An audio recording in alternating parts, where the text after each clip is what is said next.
નમસ્કાર, આપ જોઈ રહ્યા છો સ્પાર્ક ટુડે ન્યૂઝ. વારંવાર સભા મોકૂફ રહેતા પૂર્વ વિપક્ષી નેતાએ સવાલ ઉઠાવ્યા છે. વડોદરા મહાનગરપાલિકાની આજની સામાન્ય સભા પૂર્વ કાઉન્સિલરના અવસાનના પગલે મોકૂફ કરવામાં આવી હતી ને જેના પગલે પ્રજાના પ્રશ્નો મુદ્દે ચર્ચા નથી થતી તેવું કહી પૂર્વ વિપક્ષી નેતા ચંદ્રકાંત શ્રીવાસ્તવે સવાલો ઊભા કર્યા હતા. છેલ્લા કેટલાય સમયથી પાલિકાની સામાન્ય સભા કોઈના કોઈ કારણસર મોકૂફ રાખવામાં આવે છે.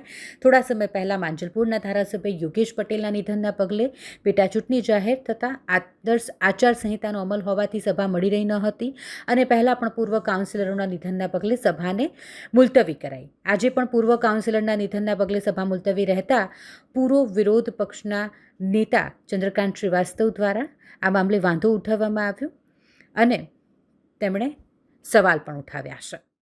બે ત્રણ વસ્તુઓ છે. એક તો વિરોધ પક્ષનો અવાજ દબાવવાનો નહીં અને વિરોધ પક્ષનું કામ કઈ રીતે ન થાય એના માટે બી પ્રયત્નો થઈ જાય છે.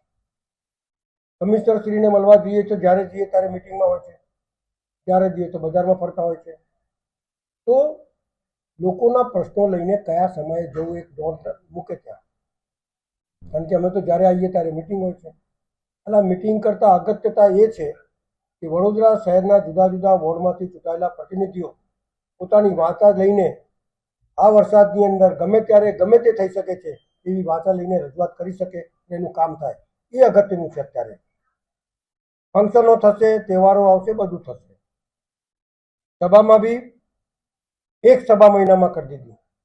એમાં બી કોઈ સભાસદ છે, કોઈ ધારાસભ્ય છે, કોઈ સંસદ સભ્ય છે, કોઈ બી અગર એમના અકાલે મોત થાય છે તો પહેલાંથી પ્રથા છે કે ભાઈ સભા મુલતવી રાખવી અને રાખાય છે.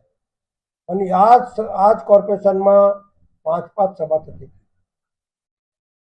5 સભામાંથી એકાદ સભા જાય તો બી 2-3 સભાની અંદર તમામ સભાસદોને બોલવાનો મોકો મળતો હતો.